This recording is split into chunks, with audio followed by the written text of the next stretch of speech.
Hindi nakapagtapos ng pag-aaral si Manuel at hanggang grade 4 lang ang kanyang natapos.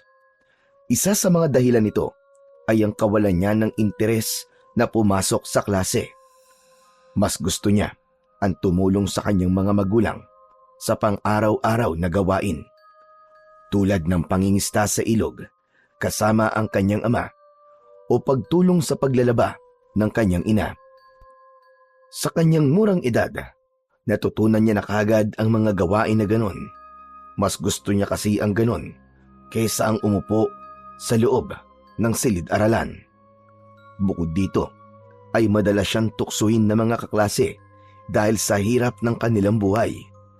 Ang panunukso at masasakit na salitang kanyang naririnig sa mga ito ay nagdulot sa kanya ng labis na lungkot at hiya, kaya mas pinili na lamang niya na tumigil sa pag-aaral at manatili na lamang sa kanilang bahay.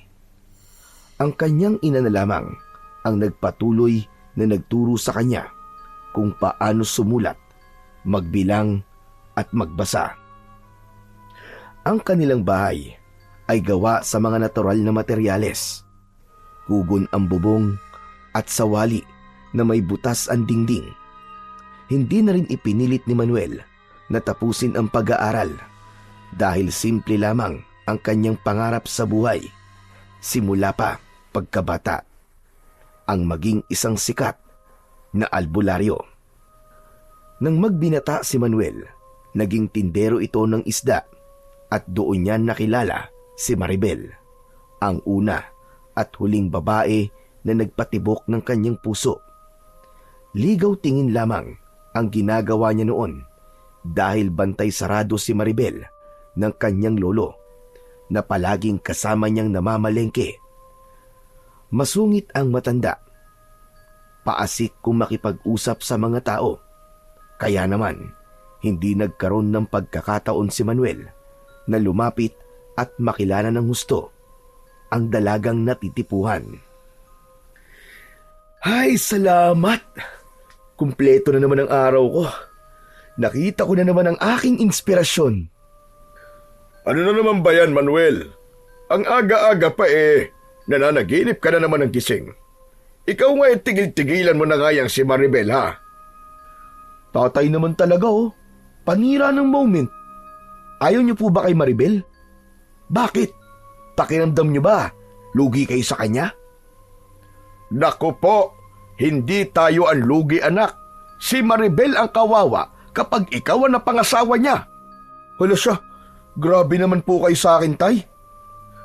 Ayoko lang na masaktan ka, anak. Huwag mo na siyang ambisyonin. Masyado siyang maganda para sa'yo. Saka tignan mo nga, ilang taon ka na lang bang puro na lang ganyan? Puro ligaw tingin. Kasi naman po, abala po kasi ako sa pagtitinda, kaya hindi ko po siya madiskartehan. Sus, palusot ka pa. At sabihin mo, torpe ka, anak. Hindi ka marunong manligaw at takot ka sa lolo niya. Tay naman, pambira naman kayo. Anak niyo po ba talaga ako, ampon? Parang kayo lang yata ang nakilala ko na walang moral support sa anak niya. Ikaw naman kasi, kung nag-aral ka sana nun, di ka sana naghihirap ngayon. Dahil alam mo, kung may mataas kang pinag-aralan o magandang trabaho, kahit sinong magandang babae dyan, anak, hindi ka mahihiyang ligawan. Hayaan niyo na po. Di po talaga para sa akin ang pag-aaral nun, tay. Alam niyo naman po kung ano talaga ang gusto ko, di ba? Na ano? Maging albularyo? Aba, sinabi ko na sa'yo noon, hindi basta-basta ang maging albularyo, anak. Hindi yun ipinipilit. Tay, yun po talaga ang gusto ko eh. Yung maging sikat po. Noon pa man, di ba? Alam niyo na po na mahilig po talaga ako mag-aral sa mga halamang gamot at kung paano po ito gagamitin sa panggagamot. Oo nga, alam ko. Pero anak, hindi lang yan tungkol sa pagsasaulo ng mga halamang gamot. Ang pagiging albularyo ay may kaakibat na responsibilidad. Alam ko po yun, tay. At tanda po ako matuto pa. Kaya gagawin ko po ang lahat Matutunan ko lang ang lahat sa pagiging isang albularyo. Handa? Paano kung may dumating na sakit na hindi mo kayang gamutin, Aber? Paano kung mas malakas ang sumpa kaysa sa kaalaman mo? O, ano ngayon ang gagawin mo? Kaya nga po, mas gusto ko pa pong matuto. Gusto kong ipagpatuloy ang kaalaman ng mga ninuno natin. Hindi ko po to basta trip lang, Tay. Ay nako, sinasabi ko lang ito dahil ayaw kitang mapahamak, anak. Ang pagiging albularyo, hindi lang tungkol sa panggagamot. Minsan, may mga nilalang kang makakasalamuha na hindi mo gustong makita o makilala. Kung ganun po, tulungan niyo po ako maging handa, Tay. Kayo ang unang nagturo sa akin nun, di ba? Matagal ko nang iniiwasan yan, Manuel, at kinalimutan ko na yan. Ano pong ibig niyo sabihin? Teka, may nangyari po ba nun? Ay, huwag na natin pag-usapan yan. Si Maribel ang pinag-uusapan natin kanina. Kung saan na tayo napunta. Sige po, kung ayaw niyo pong pag-usapan natin, ayos lang naman. Basta, Tay, kung mag-aasawa ako, yan, yung ganyan. Tulad ni Maribel ang gusto ko. Tulad ng sinabi ko sa'yo, huwag kang mag-ambisyon. Hindi ka papansinin yan. At least, Tay, may ambisyon ako ngayon. Saka, di ba sabi nila, kung mangangarap ka, dapat lubos-lubusin mo na. Libre naman yun . Yun na nga . Mangarap ka na lang dyan ng mangarap hanggat gusto mo. Sa tingin mo, may mangyayari kapag ganyan. Nako, nung kabataan ko, hindi ako ganyan. Kapag may natitipuhan akong babae, isang maghapon lang, napapasagot ko na.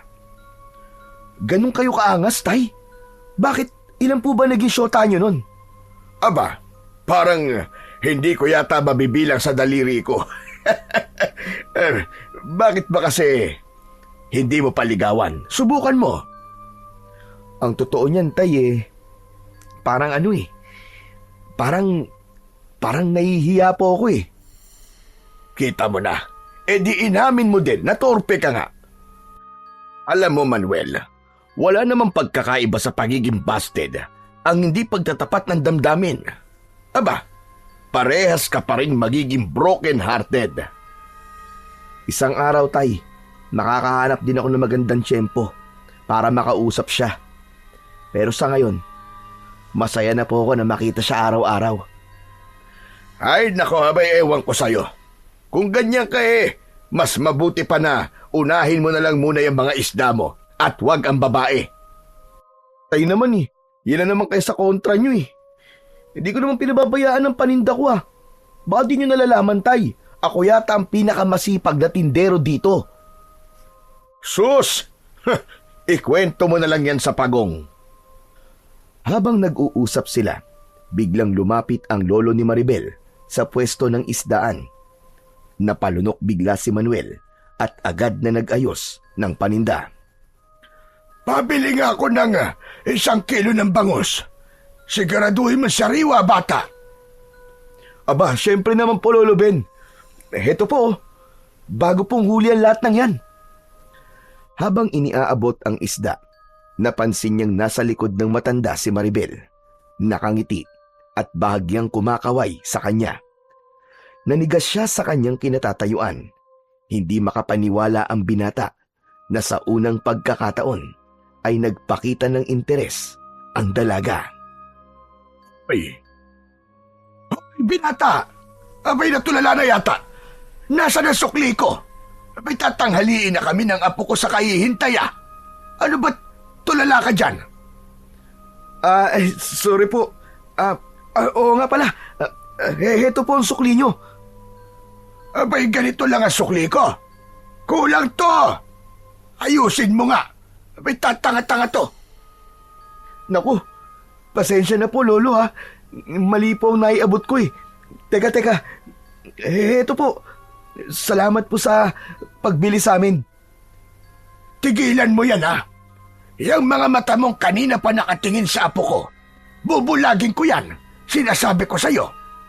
May kumakatingin to parang naghuhubad.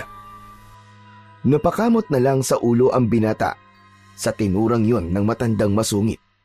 Naging kapansin-pansin ang mahihinang tawanan at bulungan ng mga kapwa niya tindero sa loob ng palengke. Ngunit hindi siya nahiya dahil sa nangyari. Bagkus ay natuwa pa siya dahil sa wakas, mismong ang lolo na ni Maribel ang nagpahiwatig na may gusto siya sa dalaga.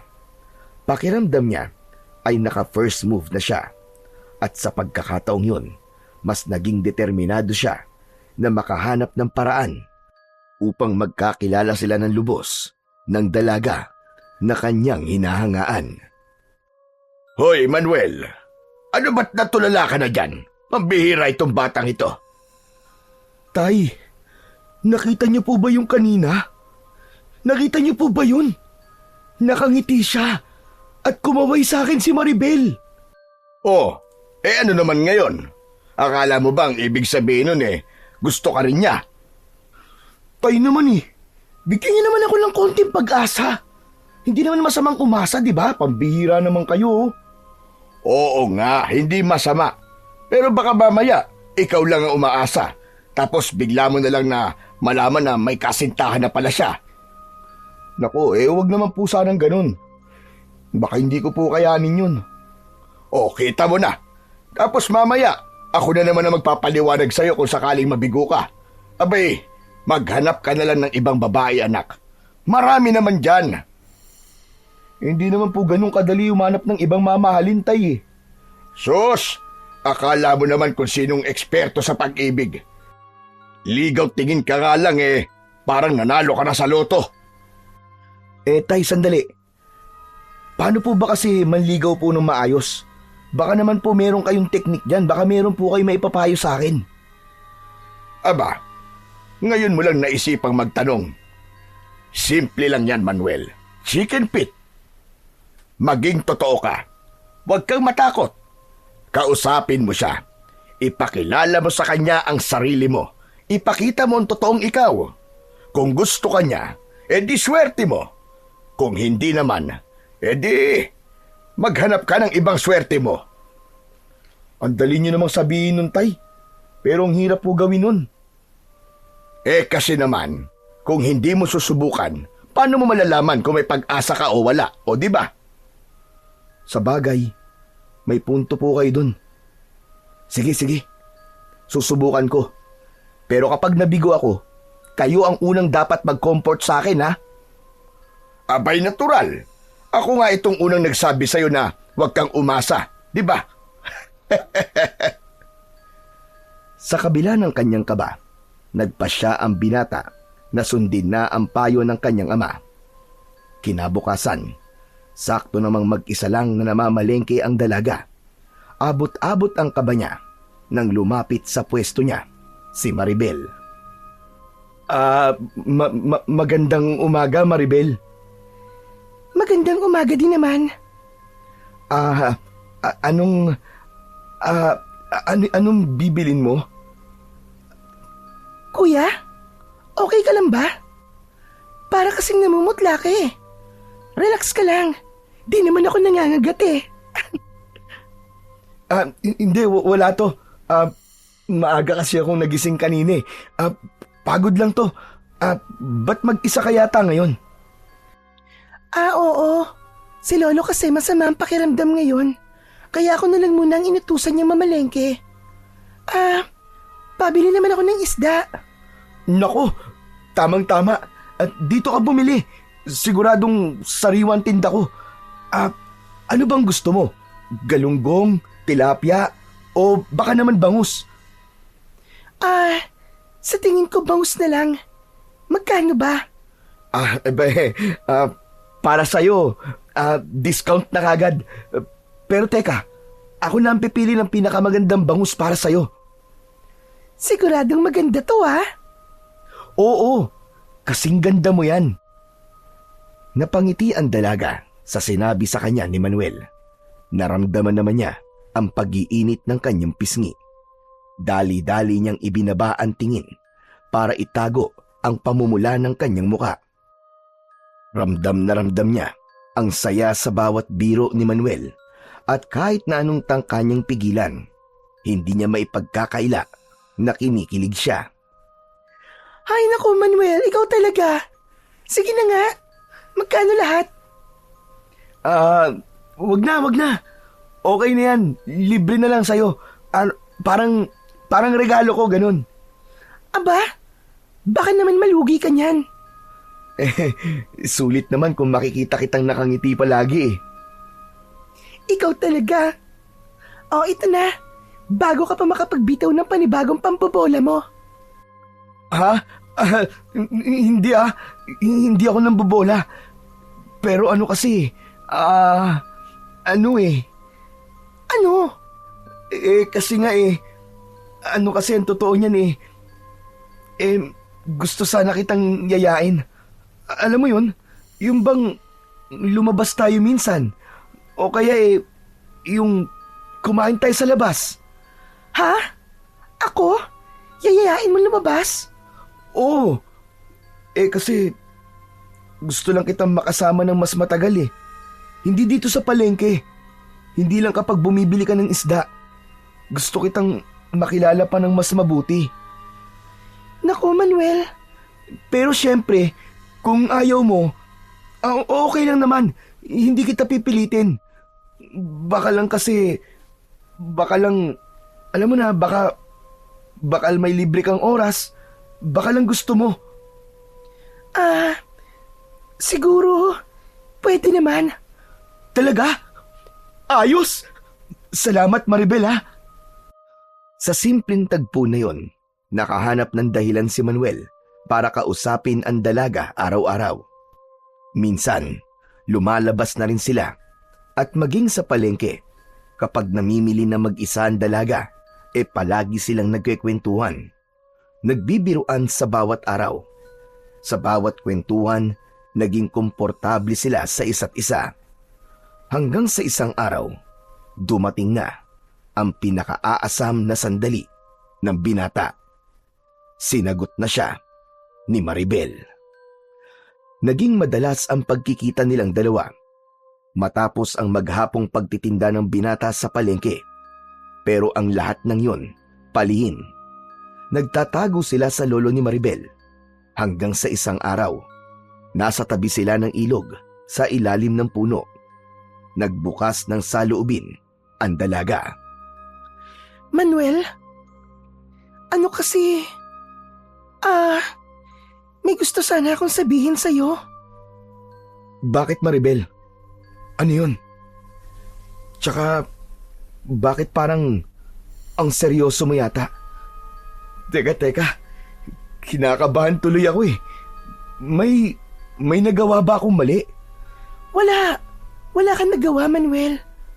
Pero kasi, gusto ko lang malaman mo na kinakabahan na ako sa ginagawa natin. Baka makahalata na kasi si Lolo at mapagalitan pa ako.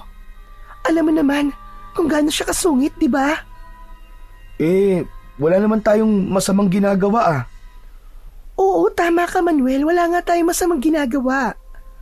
Pero minsan kasi, alam mo yun, nakakapagsinungaling na ako sa kanya. Nakukonsensya na ako, Manuel. Ayoko na ng ganito. Ayokong palaging patago na lang ang pagkikita nating dalawa. Ayoko rin naman na laging nagtatago tayo eh. Pero natatakot akong harapin ang lolo mo eh. Parang laging galit sa mundo eh. Hindi mo ako naiintindihan eh. Kung gusto mo talaga ako, kailangan mo maging matapang. Kailangan mo siyang kausapin. Ano bang gusto mong gawin ko, mahal? Ligawan mo ko. Oh, akala ko ba tayo na? Bakit kailangan pa kitang ligawan ulit? Hindi. Ganito kasi yan. Gusto kong ligawan mo ko ng maayos. Kahit kunwari lang. Para naman may ideya si Lolo na alam mo na naligawan ako sa bahay at hindi sa kalsada lang. Please, Manuel. Ayoko kasi talaga na sinusuwayan lolo ko eh. Masasaktan siya kapag nalaman niyang nobyo na kita. Pero ni minsan, hindi ka man lang nagpakita sa bahay. Pero, ano kasi? Wala nang pero-pero, Manuel. Ano ka ba? Harapin mo ang lolo ko. Ayoko na ng pakiramdam na parang may mali sa ginagawa natin. O sige. Gagawin ko para sa'yo. Kaya lang sana, hindi niya ako pagbawalan na ligawan ka.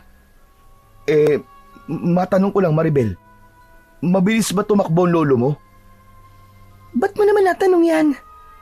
Baka habulin ako ng itak eh. Ano? Sira ka talaga. Hindi ka na mahahabol nun. Matanda na yun eh. Huwag lang sa gabi. Ha? Wala. Hindi, may sinabi ka eh. Ano ka ba? Ang sinabi ko, mas gusto ko na lang nahabulin ka niya ng itak kesa ganito na nagtatago. Kailangan kasi niyang makita na seryoso ka sa akin at malinis ang intensyon mo. Matatanggap ka ni Lolo. Huwag ka mag-alala. Oo na. Gagawin ko na talaga para sa'yo. Mahal na mahal kita. Yan ang palaging tatandaan mo, ha? Huwag ka na sabing mag-alala eh. Mabait si Lolo. Pagtulog. Niloloko mo naman ako eh. Pero sige, bukas na bukas din ang hapon. Pupunta ako sa inyo para formal naman ligaw sa lolo mo. Ano? Di ba nga sinagot mo na ako? Kaya yung liligawan ko na lang ngayon ay ang lolo mo. Humanda ka, ha? Ba't ako kailangan humanda? Ikaw ang dapat magpakitang gilas para wala na tayong magiging problema. Basta. Akong bahala, mahal. Huwag ka na mag-alala. Kinabukasan ng hapon, maagang nagpaalam ang binata sa kanyang ama sa palengke. Matapos bumili ng prutas at dalhin ang paboritong bangus nilang regalo, tinahak niya ang daan patungo sa bahay nila Maribel. Isang bahay na nasa pinakaloob ng masukal na kagubatan. Habang naglalakad siya sa makipot na daan, ramdam niya ang malamig na hangin at ang katahimikan. Wala siyang naririnig sa lugar na yon kung hindi ang mga huni ng mga kuliglig at ang kanyang sariling kaluskos. Naging maingat siya sa bawat paghakbang dahil hindi pantay ang lupang kanyang nilalakaran. May mga nakausling mga bato at malalaking ugat ng mga puno. Ang mga puno ay may mayayabong na dahon at malalapad na sanga na siyang halos tumakip sa sikat ng araw. Kaya naman, kahit hapon pa lang, ay nagmumukha ng paggabi na sa parting yun ng gubat. Matapos ang halos 1 oras na paglalakad, sa wakas ay natanaw na niya ang isang maliit na bahay na yari sa kahoy at pawid. Nakatayo ito sa gitna ng isang malinis na clearing. Napapalibutan ito ng bakod na yari sa kawayan. Nang tignan niya ang bahay, ay may isang parte doon sa bakuran na may mga nagkalat na buto ng mga hayop. Kinilabutan ang binata sa kanyang nakita. Parang gusto niyang umatras, pero dahil sa pangako niya sa kanyang nobya, nilakasan na lang niya ang kanyang loob. Sa wakas, ito na kaya ang bahay nila. Teka, bakit parang walang tao?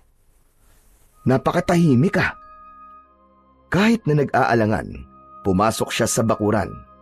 Panay ang lingon ng binata. Hindi siya naging komportable, lalo na't naramdaman niyang parang may mga matang nakamasid sa kanya. Ang mga sanga ng puno parang sumusunod sa bawat galaw niya. Diyos ko po, sana naman ito yung bahay nila at hindi ako naligaw sa bahay ng mga aswang. Tulad dun sa mga kwento na napapakinggan ko nung bata pa ako. Ay naku naman, ano ba itong pinasok ko?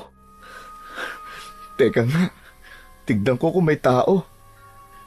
Tao po! Tao po! Tulad ng kanyang inaasahan, walang sumagot. Pero may narinig siyang yapak mula sa kanyang likuran. Bigla siyang lumingon pero wala namang tao o hayop siyang nakita. Pero meron siyang nakitang mahabang anino mula sa kakahuyan. Ano to? Teka, Teka, kalma lang Manuel, kalma lang. Anino lang yan ng payat na kahoy o kaya hayop. Diyos ko, hindi yata ito yung bahay nila. Wala talagang tao eh. Teka, kailangan ko na makaalis dito. Lumabas siya sa bakuran at nagsimulang tumakbo paalis, pabalik sa baryo. Pero ilang sandali lang, napansin niyang parang iba na ang daan. Wala na yung malalaking puno. Napadpad siya sa maraming sagingan. Anak ng pambihira namang kamalasan to, oo. Naligaw pa yata ako. Ay, nako naman, Maribel. Nasaan ka na ba?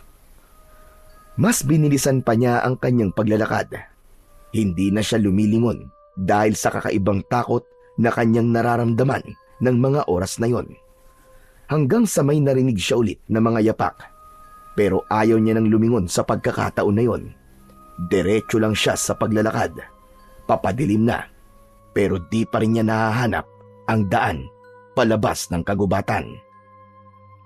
Sinasabi ko na nga ba eh. Naliligaw na nga ako. Kanina pa ako paikot-ikot dito ah. Muli ay may kaluskos siyang narinig. Ano ba?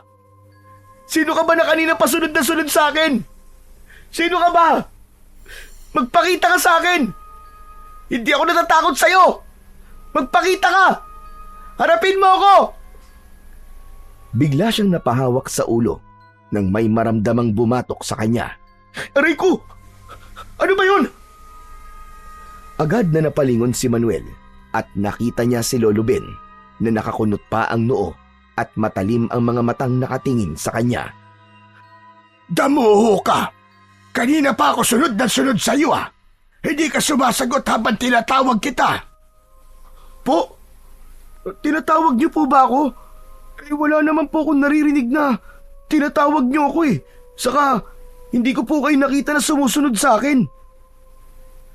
Alam mo, pasalamat ka't nakilala pa rin kita. Kaya kita sinundan. Hindi ba't ikaw yung tindero dun sa palengke? Abe, ano bang ginagawa mo dito sa gubat? Teka. Naguguluhan ako.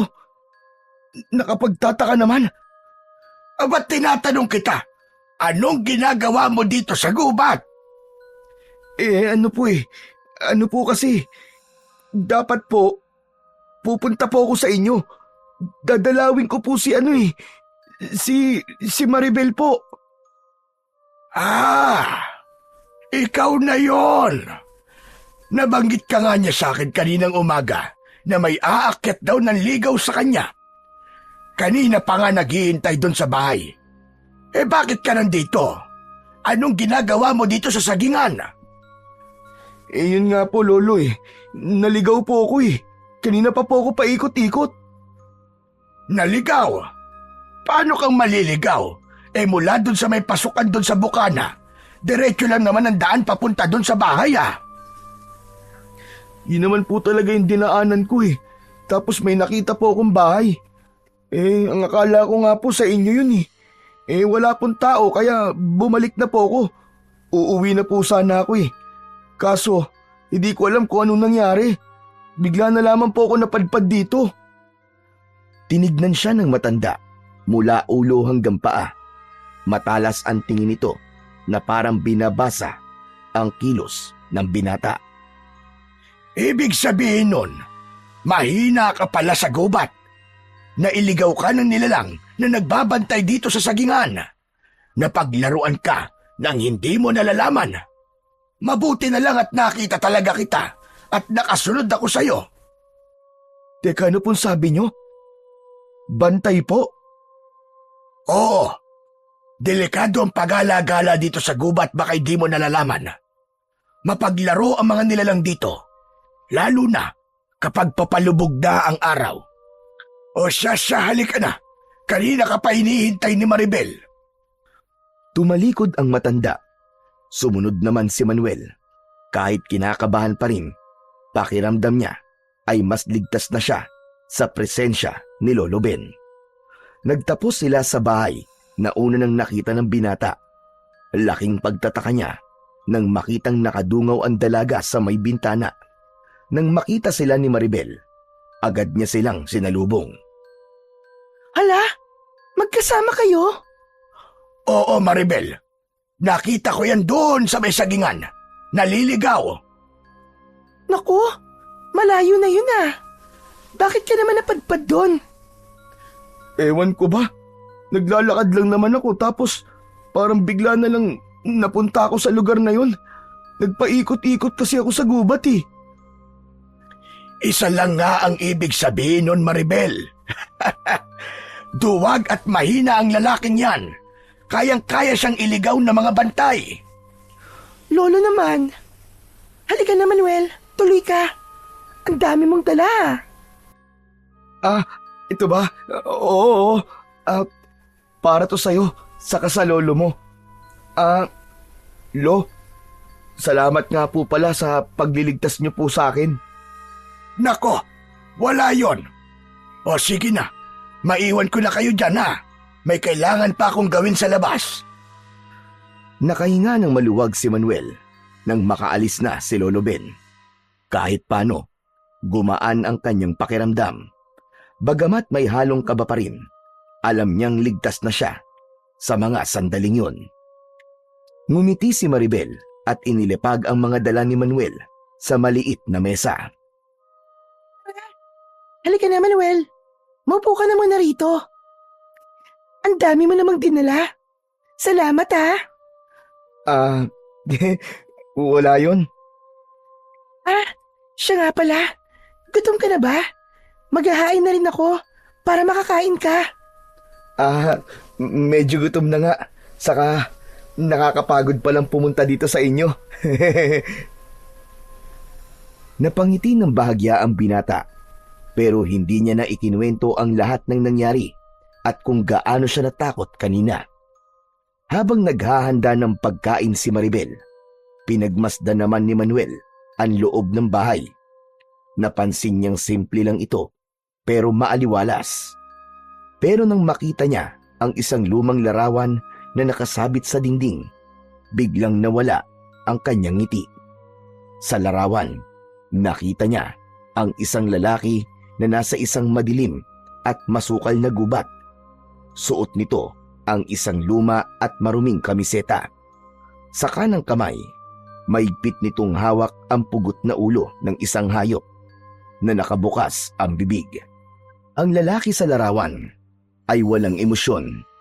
Ang kanyang mga mata ay malalim at parang walang buhay.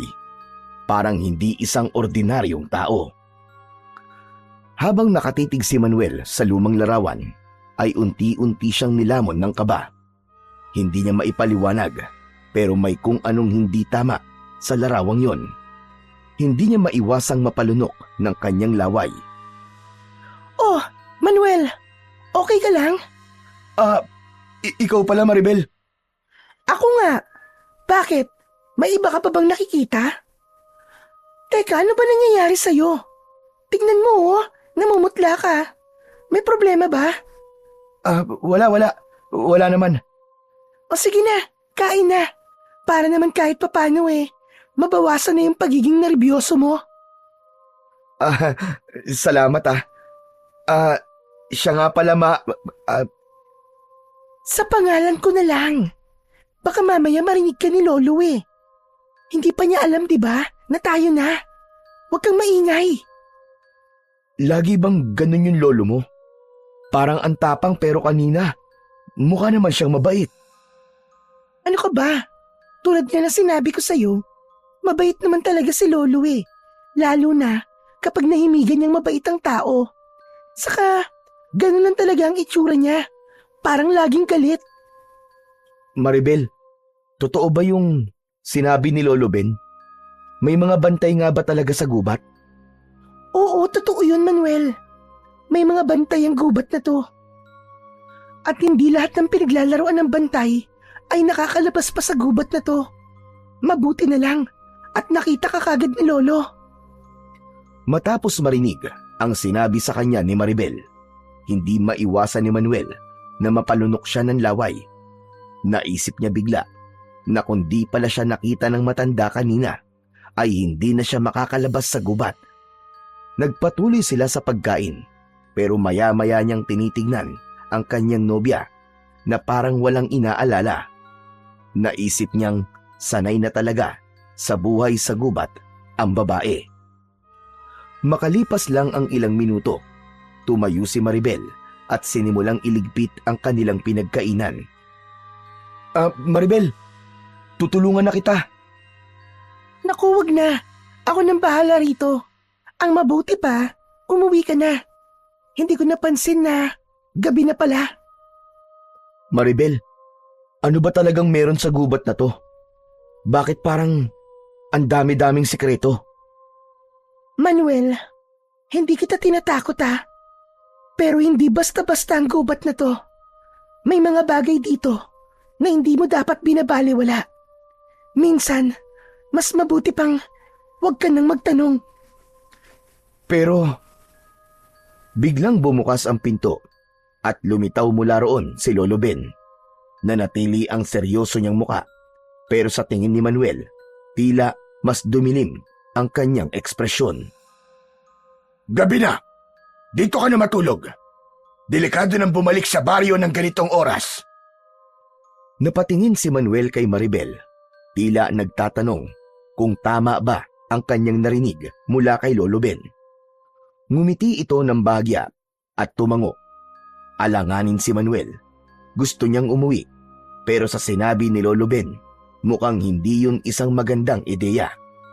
At kung totoo nga may bantay sa gubat, baka hindi na siya makalabas kung pipilitin niya. Pero bigla niyang naisip ang kanyang ama. Oo nga, Manuel. Dito ka na muna matulog ngayon. Pero gustuin ko man po. Pero hindi pwede, Lolo eh. Maribel, hindi kasi ako nakapagpaalam kay tatay. Baka mag-alala yun sa akin at sundan pa ako dito. Nakakahiya naman po sa kanya pag ganun. Tsaka baka pagalitan ako nun. Tsaka maaga pa naman po eh. May dala rin po akong flashlight. Kung ganon, sige, ikaw ang bahala iyo. Basta mag-iingat ka. Diretso lang ang lakad at huwag ka ng palingon-lingon para hindi ka maligaw at makauwi ka ng ligtas.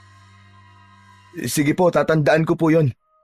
Salamat po, Lolo Ben, Maribel. Mabilis ang lakad ni Manuel palabas ng bahay ni Maribel. Sinundan siya ng tingin ni Lolo Ben hanggang sa tuluyan siyang maglaw sa dilim ng gubat. Ano, Maribel? Akala ko ba mapapapayag mong dito matulog yon? Sinubukan ko naman po, Lolo eh. Pero matigas po ang ulo niya. Nag-aalala po siya sa tatay niya eh. Kung alam lang niya. Hindi na itinuloy pa ng matanda ang sasabihin.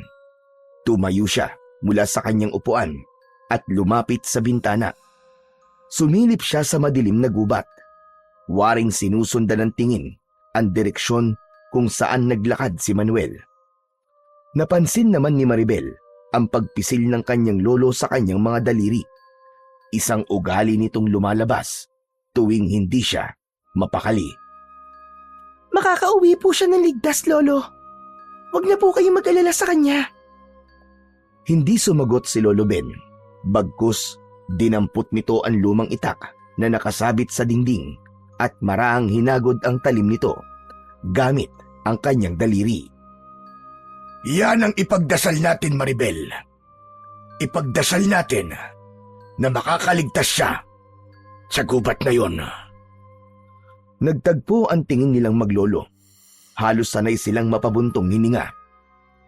Samantala, si Manuel naman ay patuloy na naglakad sa masukal na daan. Mahigpit na hawak ang kanyang daladalang flashlight. Sa isip niya, tama ang kanyang naging desisyon na umalis kagad sa bahay nila Maribel. May kung anong kakaiba sa bahay nila Maribel, lalo na kay Lolo Ben. At hindi niya alam kung ano yon, pero pakiramdam niya, hindi siya dapat manatili roon ng matagal. Habang lumalayo siya, isang malakas na pagaspas ng hangin ang kanyang narinig. Naalala niya ang sabi ng matanda sa kanya. Kailangan diretso lang at huwag nang lingon ng lingon. Pero kalaunan, hindi na niya napanindigan. Lalo na't ang tunog sa likuran niya ay hindi na basta ihip ng hangin.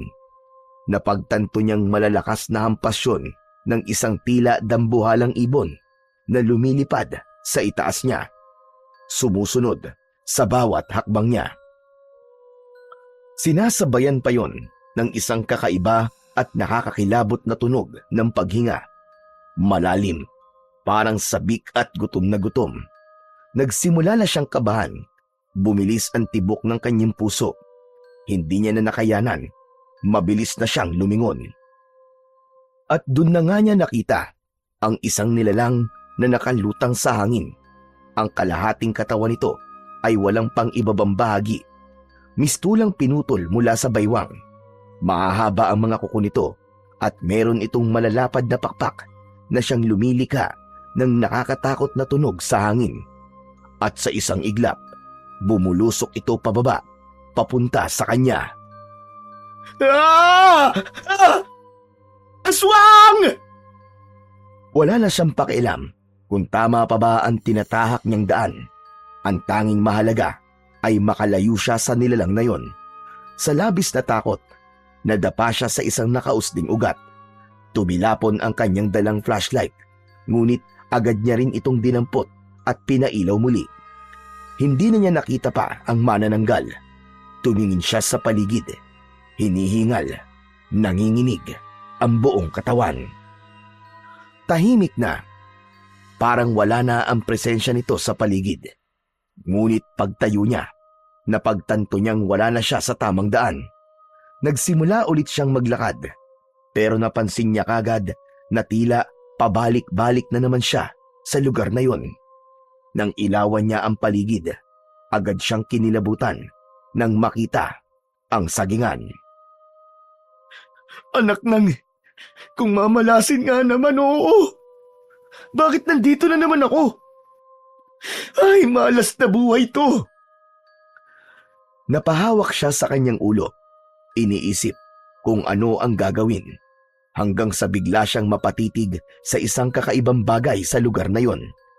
May nakita siyang isang saging na parang ito lang ang natatamaan ng liwanag ng buwan. Napalunok siya. Pakiramdam niya ay hinihigop siya ng kakaibang liwanag ng puno. Dahan-dahan siyang lumapit sa puno na yon.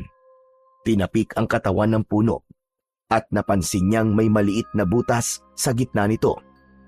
Sa loob ng butas, may nakita siyang isang nagliliwanag na maliit na bato. Agad niyang naalala ang mga kwento sa kanya noon ng kanyang tatay, ang tungkol sa mutya na nakukuha sa saging.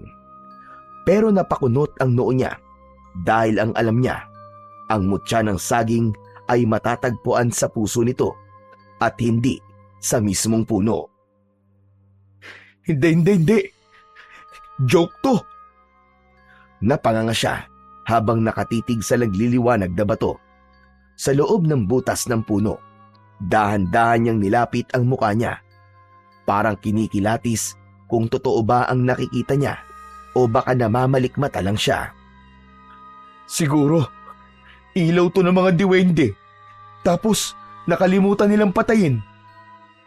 Natawa siya ng pilit sa kanyang sinabi, pero ramdam niyang nanginginig pa rin ang kanyang mga kamay. Parang may bumubulong sa isipan niya na kunin ang nakikita niyang bato. Hanep pa, ang astig. Glow in the dark. Pero parang ganito yung itsura nung kinikwento sa akin nun ni tatay. Yung mutya. Kaso, bakit nandito sa loob ng puno? Anyari? Bumuntong hininga siya ng malalim. Hindi siya sigurado kung dapat ba niyang kunin ang bato o hindi. Pakiramdam niya, may nakatingin na naman sa kanya mula sa kung saan. Pero, baka ito na yung katuparan ng pangarap ko na magiging albularyo ako tsaka... Hindi. Sabi sa kwento, ang mutya ng saging ay may bantay daw. Baka biglang may magpakitang kapre dito o kaya maligno. Naku po, di ko kakayanin yun. Ay naku, paano ba ako makakauwi nito? Napapailing na siya. Pilit na nilalabanan ang sariling takot. Pero hindi may pagkakaila na bumibigat na ang pakiramdam niya dahil sa matinding kaba. Okay, Manuel. Chill ka lang. Relax lang. Okay, sige. Kukunin ko ba ang bato o wag na lang? At tumakbo na lang na mabilis para makauwi na. Napakamot siya sa kanyang ulo sa dami ng kanyang iniisip. Teka. Pero minsan lang ito mangyari. Sasayangin ko pa ba? Ito na yung sagot. Yung susi. Saka, baka may powers to. Kaya kong labanan yung manananggal. O kaya yung kapre o kahit yung kahit na anong bantay na nandito. Napangiti siya. Pero bago pa siya nakapagdesisyon kung kukunin niya ang mutya o hindi, biglang lumamig ang kanyang paligid. May naririnig siyang parang umuungol. Agad siyang napako sa kanyang kinatatayuan at ang kanyang buong katawan ay parang naging bato dahil sa takot. Huwag mong kunin ang hindi sa iyo. Agad na nabaling ang paningin ng binata sa isang puno. Sa likod nun, may isang matangkad na anino. Isang nilalang na hindi niya maaninag ng buo, pero alam niyang nakatitig sa kanya ang mga mata nito. Ikaw ang dahilan kung bakit ako naliligaw eh. Akin na to ngayon. Pinalakas niya ang kanyang loob at mabilis na ipinasok ang kamay sa loob ng butas at hinablot ang mutya. Biglang lumakas ang hangin. Napangiti siya. Pilit niyang pinapalakas ang loob niya. Hindi niya nainisip kung tama o mali ang kanyang ginawa. Mabilis niyang ipinasok ang kamay niya sa loob ng butas at hinablot ang mutya. At ang aninong nasa likod ng puno ay biglang gumalaw. Ikaw lalaki, sinabi ko na sa'yo na huwag mong kunin ang hindi sa iyo. Sa isang iglap, dahan-dahang lumitaw mula sa likod ng puno ang nilalang. Matangkad ito, hindi normal na tangkad. Ang ulo nito ay may hahalin tulad sa parang isang matandang unggoy. Pero ang katawan ay malatao. Payat at mahaba ang mga braso at ang mga daliri ay matutulis. Ang mga mata nito ay nanlilisik at kulay dugo na animoy nagbabaga sa madilim na gabi. Napaatras si Manuel, hawak-hawak ang mutya sa kanyang palad. Wag ka lalapit! Lumayo ka sa akin! At bago pa siya maabot ng nilalang, mabilis siyang tumakbo. Tumakbo nang hindi na lumilingon. Napapamura pa siya sa kanyang isip. Anak na teteng talaga oh! Kung minamalas ka nga naman! Ano ba kasi itong kalokohang ginagawa ko? Naku naman oh, Maribel! Ba't mo ba ako pinapunta dito sa inyo? Tumakbo siya ng tumakbo ng walang tigil hanggang sa naramdaman niya ang mainit na bagay na nasa kanyang kamay. Napatigil siya at pinagmasdan ang mutya. Naalala niya ulit ang kwento. Ang mutya ng saging ay kailangan lunukin para magkaroon ng bisa. Tama! Mutya nga to! May kapangyarihan to! Magiging albularyo na ako! Ayos! At sa unang pagkakataon, hindi natakot ang kanyang nararamdaman, kundi pananabik. Dahan-dahan niyang inilapit ang mutya sa kanyang bibig at sa isang iglap, nilunok niya ito ng buo. Ramdam niya ang mainit na pagpasok ng mutya sa kanyang lalamunan. Gumuhit pa ito, paibaba sa kanyang tiyan. Sa isang iglap, nakita niya na wala na siya sa loob ng sagingan. Biglang luminaw ang paligid. Parang biglang luminaw ang tamang daan pauwi. Hindi niya alam kung ano ang nangyari, pero ramdam niya ang kakaibang sigla at lakas sa kanyang katawan. Muli siyang tumakbo ng mabilis, ngunit bago pa siya tuluyang makalabas sa gubat, muli niyang nakita na nakasunod na naman sa kanya ang manananggal. Anak ng teteng, oo! Ikaw na naman! Nanlaki ang kanyang mga mata.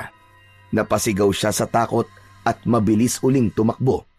Pilit na tinatakasan ang aswang. Hindi na niya inalintana ang mga sanga na humahampas sa kanyang katawan at ang malalaking ugat ng puno na kanyang natatapakan. Ang mahalaga sa kanya ay makalayo na sa lugar na yon. Sa sobrang takot, hindi niya na namalayang nakalabas na pala siya ng gubat. Pagtingin niya sa paligid, nasa harap na siya ng kanilang bahay. Mabilis siyang sumampa sa hagdan at kinalampag ang pinto ng malakas. Tay! Tay, buksan niyo to, Tay! Tay, bilisan niyo! Patuloy siyang kumatok. Halos mabali na ang kanyang kamay sa lakas ng pagpalo sa pinto. Pakiramdam niya, kahit nasa pintuan na siya ng kanilang bahay, may presensya pa ring nakabantay sa kanya. Nagmamasid sa dilim. Maya-maya pa, bumukas ang pinto ng kanilang bahay. Oh, Manuel! Ano ba nangyayari sa'yo? Abay, ba't parang hinahabol ka ng masamang loob? Tay, hinahabol nga po ako. Tay, may aswang, may bantay tapos yung ano po, yung mutya ng saging. Napatigil bigla si Tatay Edgar sa kanyang narinig. Napakunot ang noo nito at biglang naningkit ang mga mata. Mula sa pag-aalala, unti-unting nagbago ang ekspresyon nito. Ngayon, halatang may halong galit at inis. Agad niyang hinila ang anak, papasok ng bahay at pabagsak na isinarado ang pinto. Ano ba sinasabi mo? Anong kalokohan niyang pinasok mo, Manuel? Sabihin mo nga, saan ka ba talaga galing? Sabihin mo! Kasi po, Tay, ang totoo, dinalaw ko po si Maribel sa kanila. Yung bahay po nila, Tay, naroon po, sa gitna po ng gubat. Ano ka mo? Nasisiraan ka na ba? Nagpaabot ka ng gabi sa gitna ng gubat? Ano ka ba naman, bata ka? Sa kayong sinasabi mong humahabol sa'yo. Teka. Huwag mong sabihing kumuha ka ng mutya. Mas lalo pang dumagundong ang kaba sa dibdib ni Manuel. Basang-basa siya ng pawis. Nanginginig pa rin ang kanyang katawan. Tumango siya at napayuko. Halos hindi niya magawang tumingin sa muka ng kanyang ama. Hayop na bata ito. Hindi mo ba alam kung anong ginawa mo? Bakit mo kinuha yun? Alam mong hindi basta-basta kinukuha ang mutya. Hindi yan isang laruan, Manuel.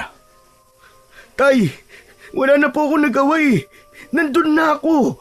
Nakita ko na eh. Tsaka Tay, matutupad na po yung pangarap ko, di ba? Napailing si Tatay Edgar sa sinabi sa kanya ni Manuel. Huminga siya ng malalim sa katinignan ng anak na para bang hindi makapaniwala sa ginawa nito. Sinusundan ka baka mo ng bantay? Ano yung nakita mo? Tay, yung katawan niya po, parang parang sa tao po, pero yung mukha niya, nakakatakot po talaga. Parang isang unggoy, natuyot, tapos mapupula po yung mga mata niya. Ang nilalang na sinasabi mo ay isang nilalang na tinatawag namin nun na puknat. Tahimik na nakinig lang ang binata sa sinasabi ng kanyang ama. Sabi nito, ang puknat ay may katawang tao pero nakausli ang mga buto at natutuyo ang balat na parang hindi na nakakakain ng sapat. Ang muka ay parang pinagalong unggoy at aso. Lubog ang pisngi pero may mahabang nguso. Ang ganitong uri ng nilalang ay isang tagabantay ng mutya at nagbabantay din ito ng kayamanang nakabaon sa lupa. Kung minsan, naglalaro at inililigaw nito ang mga tao na napapadpad sa kanyang teritoryo. Ngunit kapag may isang magnanakaw, natatangkaing kunin ang kanyang binabantayan. Wala itong patawad na susugod at babawiin ang anumang kinuha ng magnanakaw. Ang bantay ng mutya, hindi ka titigilan hanggat hindi mo yun ibinabalik. Kung ganon, ano pong ibig sabihin nun, Tay? Sumeryoso lalo ang muka ni Tatay Edgar. Lumapit ito sa pinto, binuksan ng bahagya at sumilip sa labas. Pagkatapos, dahan-dahan niyang sinarado ang pinto. Inilak yun ng mariin. Anak, ipagdasal mong hindi ka nasundan dito sa ating bahay.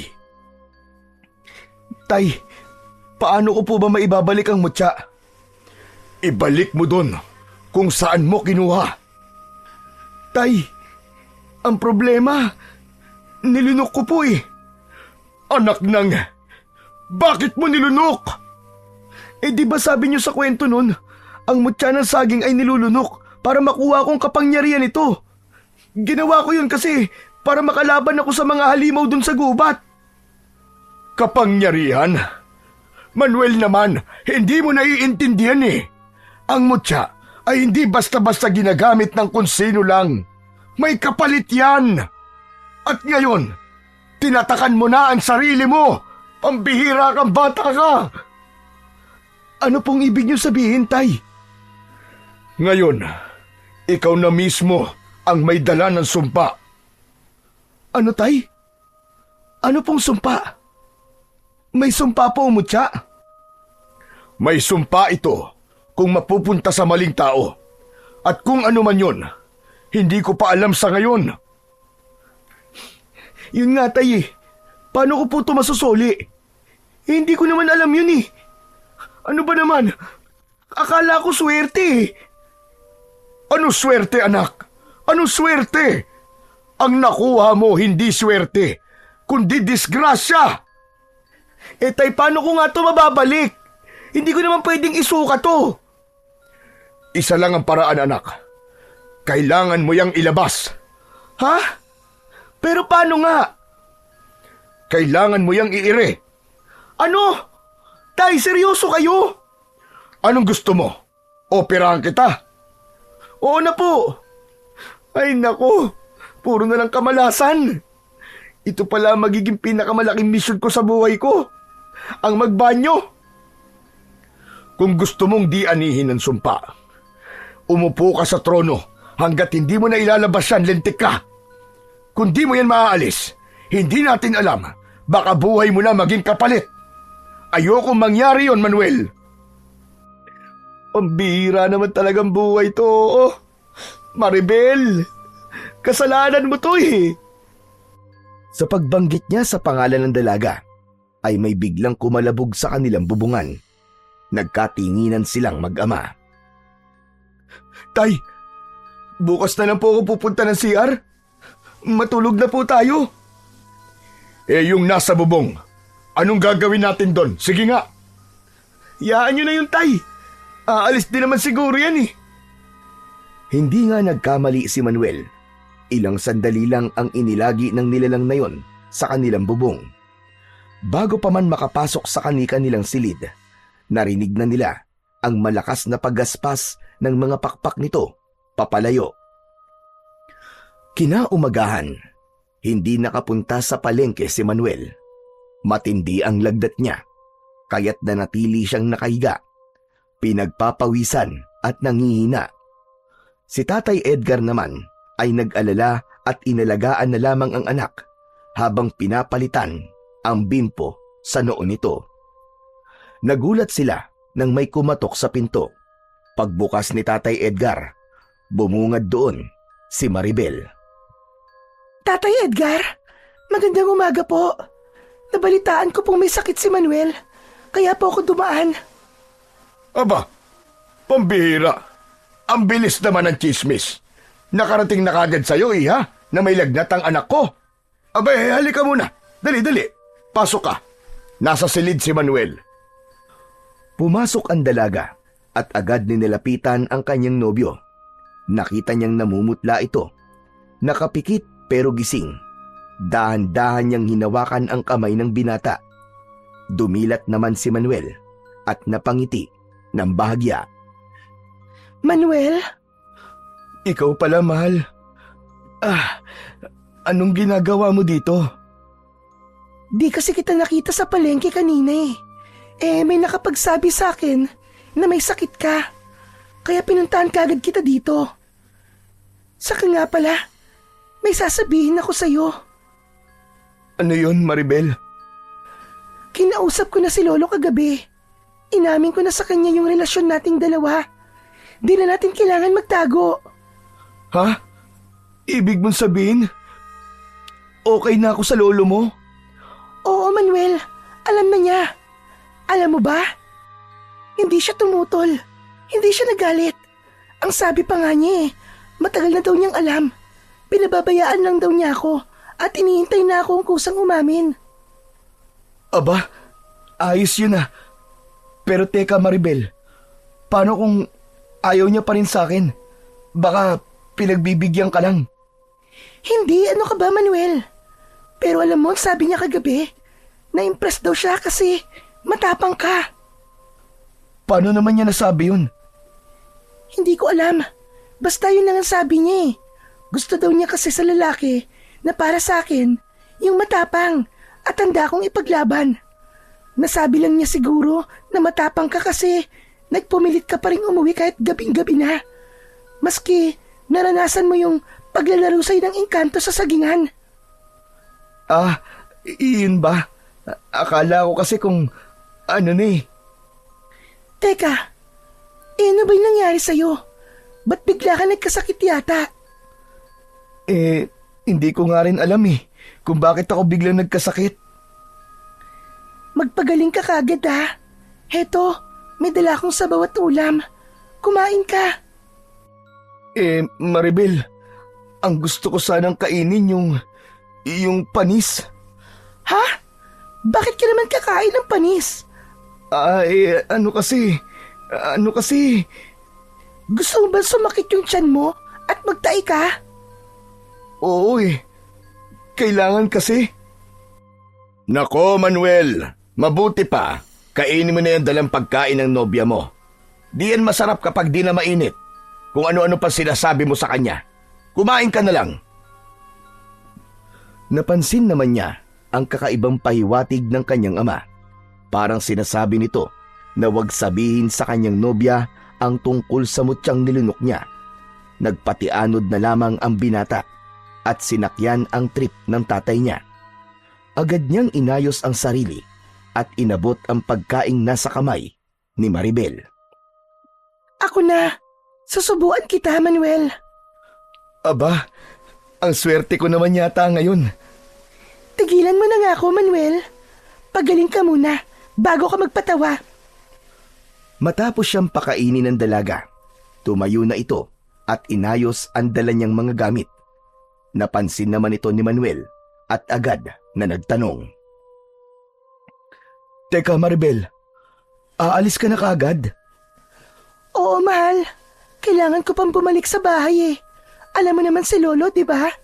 Hindi sanay yun na matagal akong wala sa bahay. Sayang naman pala. Gusto ko pa sanang subuan mo ulit ako mamayang tanghalian eh. Ang sarap kasi kumain. Pag ganyan ang ganyan eh. Parang gusto ko magkasakit araw-araw. Ano ka ba naman, Manuel? Huwag ka nga ganyan. May sakit ka na nga eh. Puro ka pa rin kalokohan. Magpagaling ka kagad ha. Babalik ako bukas para tignan kung bumuti na ang pakiramdam mo. Salamat, mahal ah. Ingat ka sa pag-uwi. Bago umalis ang dalaga, saglit pan tumingin si Maribel kay Tatay Edgar at magalang na nagpaalam. Tatay Edgar, alis na po ako. Pakibantayan na lang po ng mabuti si Manuel. O sige, iha. Mag-iingat ka ha.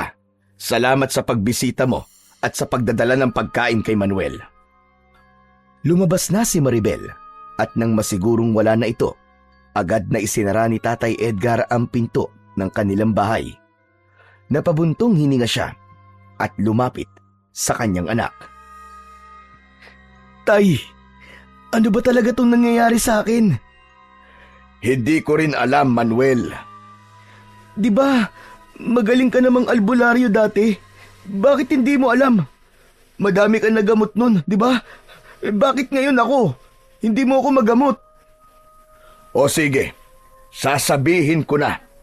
Dahil yan, sa mutya na nilunok mo. Ang katawan mo, tinatanggihan ang hindi dapat nasa loob nito. Tay, paano ba to? Hindi naman ako matay. Anong gagawin ko? May isang paraan pa, Manuel. Pero delikado. Kailangan mong bumalik sa gubat, sa mismong lugar kung saan mo kinuha ang mutya na yan. Bakit, Tay? Dahil hindi mo basta-basta mailalabas ang mutya nang hindi pumapayag ang bantay nito. Nagbibiro ka ba, Tay? Hindi ako nagbibiro. Pero, Tay, parang kinakabahan ako eh. Abat, dapat ka lang nakabahan. Matigas ang ulo mo eh. Pero huwag ka mag-alala. Sasamahan kita. Ibabalik natin ang mutya na yan. Ayos. Sige po. Pero sana buhay pa ako bukas. Yan din ang dasal ko, anak. Kaya magdasal ka din. Madilim ang paligid nang dumating si Mang Edgar at Manuel sa gubat. Tanging ilaw lang ng flashlight ang nagbibigay ng liwanag sa kanilang dinaraanan. Tulad ng dati, tahimik ang gubat na yon at walang anumang maririnig maliban sa mga huni ng kuliglig at ang mga tunog ng naaapakan nilang mga sanga at dahon. Tay, sandali lang. Sigurado ka bang gagawin natin to? Tay, medyo kinikilabutan talaga ako sa ideyang to eh. Manahimik ka nga dyan, Manuel. Ikaw ang may kasalanan nito. Ginusto mo to, hindi ba? Hindi ko naman po sinasadya eh. Nagkamali lang po talaga ako ng akala. Pero Tay, talaga bang dito kailangang isoli ang mutya? Sana lang talagang hindi magpakita yung manananggal dito ngayon, Tay. Nakakatakot din yung isang yun eh. Yung puknat at manananggal na halos nagpakita sa akin ng isang gabi lang. Shh! Huwag kang masyadong maingay. Makakabulabog ka talaga dito kung di mo ititikom yung bibig mo. At saka, talagang dito mo dapat isoli yan. Dito mo kinuha ang mutya eh. Dito mo rin ibabalik. Ganyan ang batas ng mga engkanto, anak. Pero Tay, magpapakita ba siya sa atin? Hindi ko alam. Ako ba yung engkanto? Huwag ka mag-alala. Akong bahala sa'yo, anak. Basta kahit na anong mangyari, kahit na anong makita mo, wag na wag kang tatakbo nang hindi mo ako kasama. Nagkakaintindihan ba tayo? Opo. Sige po. Ay nako. Wag lang sana talaga akong atakihin sa puso. Magsisimula na ako, anak. Tabi-tabi po. Kami po'y humihingi ng paumanhin sa aming paggambala. Wala kaming masamang intensyon. Nais lang po naming isauli ang mutyang hindi dapat kinuha. Tay, teka lang. Paano ko nga pala may sasauli to? Nilunok ko na, di ba?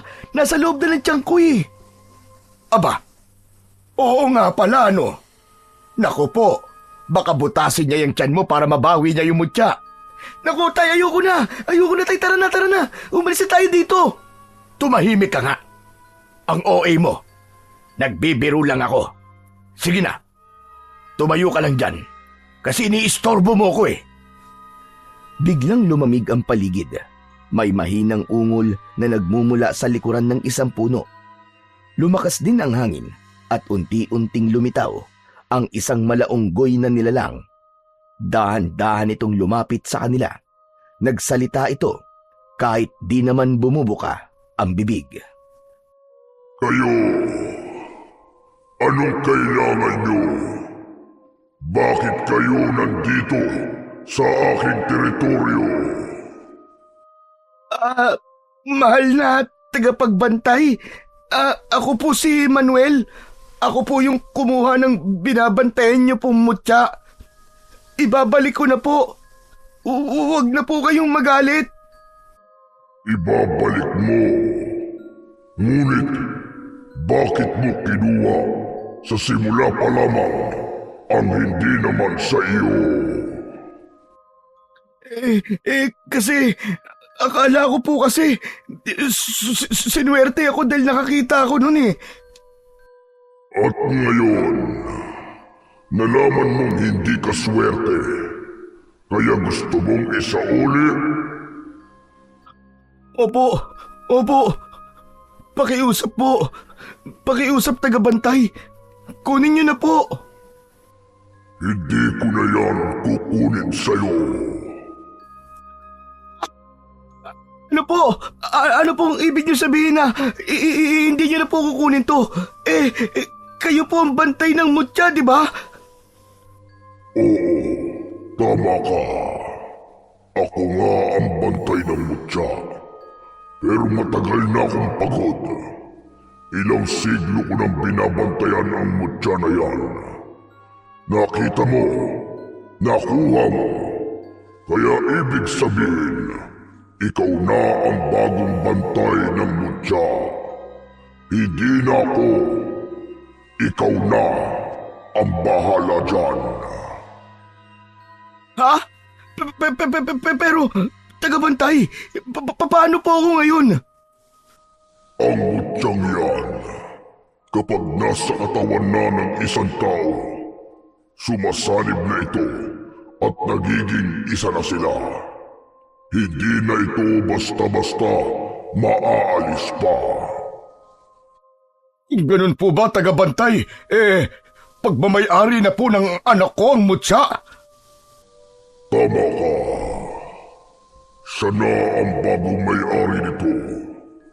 Siya na ang tagapangalaga ng mutya. Wala na akong magagawa dyan. Matagal ko nang gustong magpahinga. Pero, tagabantay, mangyaring nagkasakit ang aking anak. Paano naman siya? Hindi mo na maibabalik yan. Pero huwag kang mag-alala. Hindi mamamatay ang iyong anak.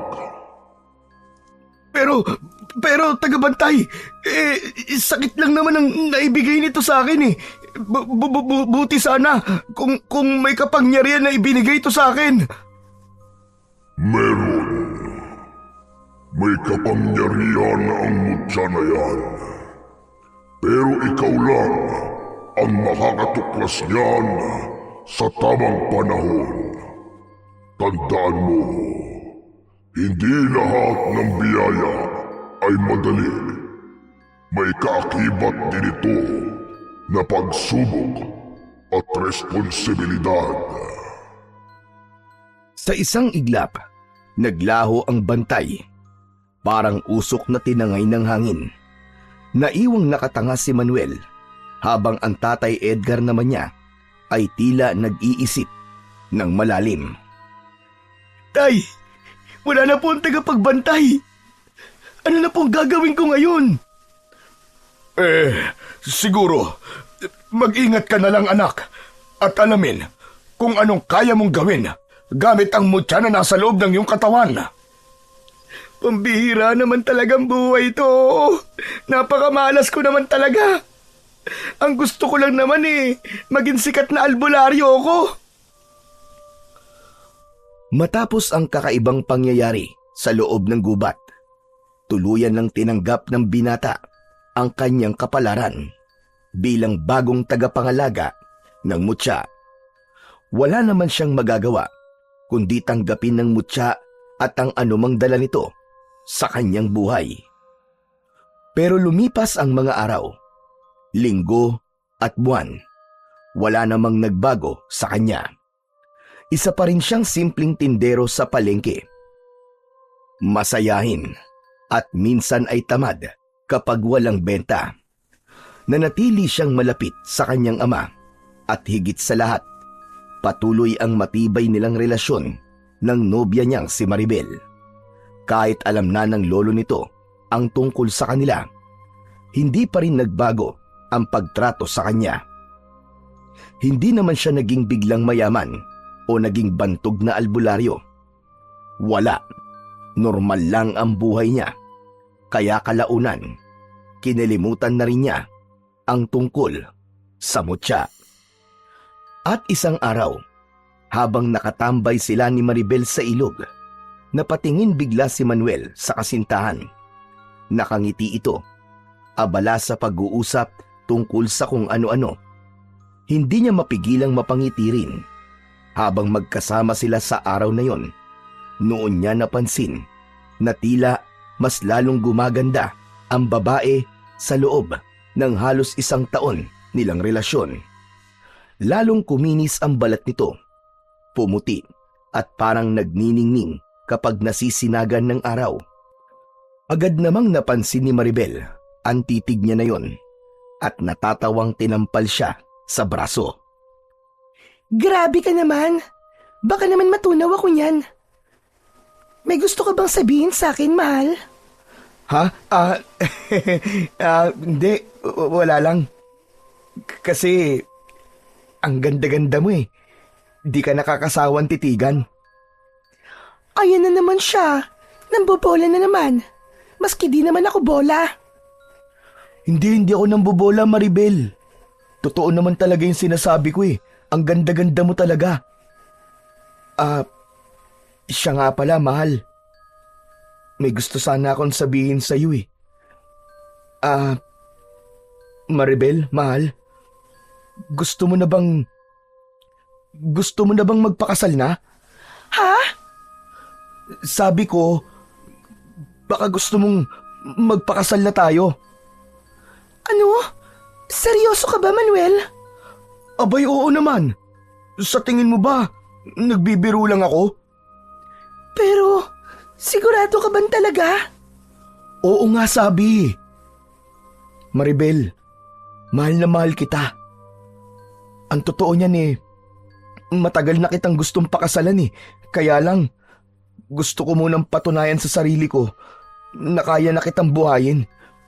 Ngayon, sa palagay ko, kayang-kaya ko na.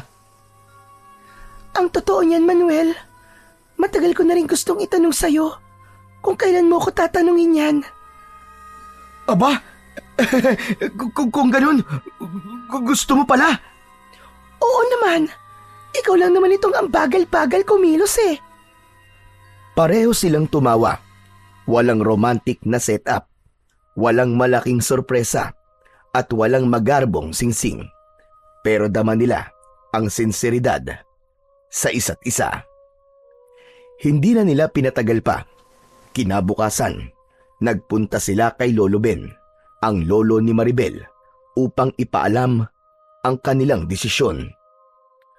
Abay, kayong bahala.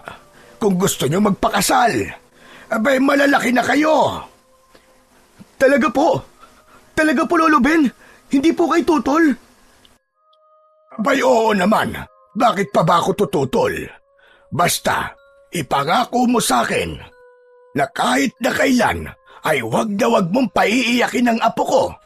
Abay lagot ka, ibang magalit yan. Nangangain ng tao yan. Lolo naman eh, nagagawa niya pa po magbiro eh. Pero Lo, seryoso po. Salamat po Lo ha. Salamat po sa basbas nyo. O sige, ipinagkakatiwala ko na sa'yo ang aking apo. Masaya at puno ng emosyon ang gabing yon nang umuwi si Manuel sa kanilang bahay. Agad niyang sinabi ang magandang balita na yon sa kanyang ama. Abay, matagal ko na rin hinihintay yan anak. Alam mo naman 'di ba na matagal ko nang gustong magkaroon ng apo. At hindi lang apo, ang gusto ko maraming mga apo. Abatay, hindi pa nga po kami kasal eh. Ano po bang iniisip nyo? Pambihira naman kayo. Siyempre, isa pa. Gusto ko rin makita kung may epekto yang mutya sa magiging anak mo. Hoy tay, huwag ka nga magbiro ng ganyan. Ikaw naman oh. Pareho silang nagtawanan. Alam nilang panibagong yugto ng buhay ang haharapin ni Manuel bilang asawa at kalaunan bilang ama. Ngunit sa likod ng kasiyahang ito, may isang bagay pa rin siyang hindi alam.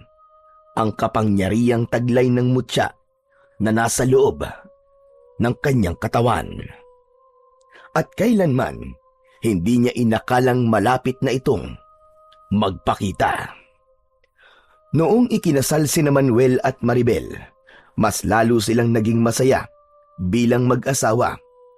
Pagkalipas ng isang buwan, nalaman nilang buntis si Maribel. Para kay Manuel, isa itong panibagong biyaya sa buhay niya. Sa baryo na sila nanirahan, binigyan sila ng ama ni Manuel ng kaparte sa lupa nito malapit sa kanyang bahay. At doon, tahimik at maayos silang namumuhay. Hanggang isang araw, isang hindi inaasahang pangyayari ang nagbago ng lahat. Isang matandang lalaki ang dumating sa kabilang bahay at humihingi ng tulong sa kanyang ama para magamot. Abay, nako Kalusyo. Alam niyo naman na halos ilang dekada na po kong hindi nang gagamot. Kung di niyo po na itatanong, simpleng tindero na lang po ko ngayon. Di ko ho kayo matutulungan sa sakit niyo. Mabuti pa ho, magpatingin na lang po kayo sa mga tunay na doktor. Sila po ang nakakaalam kung ano po ang tamang gamot sa sakit nyo. Kalusyo, pasensya na po talaga kayo, hane. Dahil sa pagtangging yun ni Mang Edgar sa matanda, malungkot na tumalikod ang matanda. Pero bago pa man ito tuluyang makaalis, bigla itong nahimatay sa tapat ng bahay ng mag-asawa. Sa sobrang pagkataranta, napilitan si Manuel na subukang tulungan ito. Wala siyang inaasahan, pero sa paghawak niya sa matanda, isang mainit na enerhiya ang biglang dumaloy mula sa kanyang kamay. At sa isang iglap, lumakas at bumangon ang matanda na parang walang nangyari. Mabilis na kumalat ang balitang yun sa buong baryo. Sabi ng iba, meron ng bagong albularyo sa kanilang lugar. Ilang araw lang ang lumipas, dinagsana ng mga may sakit ang bahay nila. May pilay, may babae na may komplikasyon sa ipinagbubuntis, may mga kanser, kinulam, binarang at iba pa. Masaya ang lahat sa natuklasang kakayahan ni Manuel. Habang pinagmamasdan ni Manuel ang dagsa-dagsang mga tao sa kanilang bahay, hindi niya mapigilang mapangiti. Para siyang hindi makapaniwala sa nangyari. Ang pangarap niya dati na maging isang sikat na albularyo ay natupad nang hindi niya inaasahan. Sa loob lamang ng ilang araw, naging tanyag na siya sa buong baryo at pati na rin sa mga karatig na lugar. Nasa harap siya ng bahay nila nang lumapit ang kanyang ama. Nakangiti ito habang nakapamulsa. Halatang pinagmamasdan siya mula pa kanina. Aba anak, parang natuwa ka yata ha sa bagong trabaho mo. Tay, hindi ko po akalain. Dati ho, isipin nyo, pinapangarap ko lang po ito eh. Tapos ngayon, heto na ako. Tignan nyo tay, isa na po akong albularyo at hindi lang basta-basta albularyo. Isang sikat po na albularyo. Ako na po ang hinahanap ng mga tao para magpagamot. Tama ka Manuel. Hindi ko din akalain na may ganito kang kakayahan. Pero Manuel, napapansin ko naman, mukhang gustong-gusto mo ang ginagawa mo. Kaya ayos yun. Ang importante naman mahal mo ang ginagawa mo. Oo nga tay, di ba dati pangarap ko lang talaga to tapos ngayon natupad na. Naging albularyo na nga po ako katulad nyo. Pero ngayon tay, sa tingin ko, mas magaling pa po yata ako sa inyo eh. Loko ka talagang bata ka. Pero anak, seryoso, natutuwa talaga ako para sa'yo. Isa kang biyaya sa mga tao, Manuel. Siguro, yan ang epekto ng mutya sa'yo. Oo tay, mukhang ganun na nga po. Akala ko nun, sakit lang po ang ibibigay ng mutyan to. Yun pala, may kapalit na kapangyarihan. Pero anak, tandaan mo ito ha. Huwag kang magmamalabis sa kapangyarihan na yan. Alam ko naman yun, tay. Kaya sisiguraduhin ko pong gagamitin ko po ito sa tama. Ayoko naman po na maging kagaya ko ng ibang manggagamot na puro pera lang po ang iniisip. Yan, maganda yan. Diyan tayo magkakasundo. Pero anak, hindi mo rin maiiwasan na may mga taong susubok sa'yo. Hindi lahat matutuwa sa kakayahan mong yan. Hayaan mo sila, tay. Ang mahalaga sa akin ngayon, nakakatulong po ako sa mas nakakaraming tao. Tama yan anak, at nandito lamang ako para gumabay sa'yo. Oh, kayo mag-ama. Puro na lang kwentuhan. Kumain na muna kayo. Nako, ang bait-bait naman talaga ng misis ko. Salamat sa pagkain, mahal ha. Pero maya-maya na yan. Marami pa kasi akong pasyente. Mahal, baka naman napapagod ka na dyan sa ginagawa mo. Baka ikaw naman na magkasakit. Sige ka. Huwag ka mag-alala, mahal. Malakas ako at magaling na albularyo. Alam ko naman yun, mahal. Pero kahit albularyo, nagugutom at napapagod din. Tama ang asawa mo, Manuel. Palagi mong pakinggan ang asawa mo. Hay, pinagtulungan na nga. Sige na nga, kakain na muna ako. Pero pagkatapos, babalik agad ako sa panggagamot. Habang kumakain sila, ay patuloy sa pagdagsa ang mga taong may sakit. Sa isip ni Manuel, ito na nga ang kanyang bagong buhay, ang pagiging albularyo na kayang magpagaling ng kahit na anong sakit. Nag-uumapaw ang kasiyahang nararamdaman niya simula ng araw na yon at sa mga susunod pa. Lumipas ang maraming araw at buwan at lalo pang sumikat si Manuel bilang isang magaling na albularyo. Halos hindi na mabilang ang mga taong pumupunta sa kanya para magpagamot. Sa dami ng kanyang ginagamot, halos wala na siyang pahinga. Minsan, hindi niya namamalayan na umaga na pala at may mga pasyente pa ring nakapila sa labas ng kanilang bahay. Dahil sa kanyang pagiging abala, hindi niya napansin na unti-unting nagbago ang pakikitungo ng kanyang asawa. Hindi niya napansin ang lungkot sa mga mata ni Maribel tuwing nag-uusap sila. Ni hindi niya namalayan na kabuwanan na pala nito at ilang araw na lamang ay manganganak na ito. Sa kabila ng lahat, hindi naman nagrereklamo si Maribel. Mahal na mahal niya talaga si Manuel, kaya't pilit niyang inuunawa ang sitwasyon ng kanyang asawa. Ngunit sa loob-loob niya, may kirot. Ilang gabi na rin siyang lihim na umiiyak, nakatalikod kay Manuel habang mahimbing itong natutulog mula sa maghapong pagod. Gustuhin man niyang magsabi ng saloobin, ngunit pinipili na lamang niyang itago ang sama ng loob at ipakita sa kanyang asawa na ayos lang siya. Manuel, may pasyenteng dumating. Akala ko ba, pahinga mo ngayong araw? Di ba, nangako ka sa akin na mamamasyal tayo sa ilog? Bago pa man siya makasagot, ay bumungad na sa kanilang pinto si Don Reden at ang asawa nito. Ito ang pinakamayamang tao sa kanilang bayan. Nagulat pa nga si Manuel na lalapit sa kanya ang isang mayaman at tinitingalang tao. Pagtingin pa lang niya sa mga ito, halata na sa kanilang muka ang labis na pag-aalala. Namimilipit sa sakit ng tiyan ang kanyang asawa. Agad na humingi ng tulong sa kanya ang lalaki. At sinabing ilang beses na silang nagpadoktor at ilang albularyo na rin ang nilapitan nila para sa kondisyon ng kanyang asawa. At siya na lang ang huli nilang pag-asa. Manuel, ano na? Pero hindi siya nakinig sa kanyang asawa.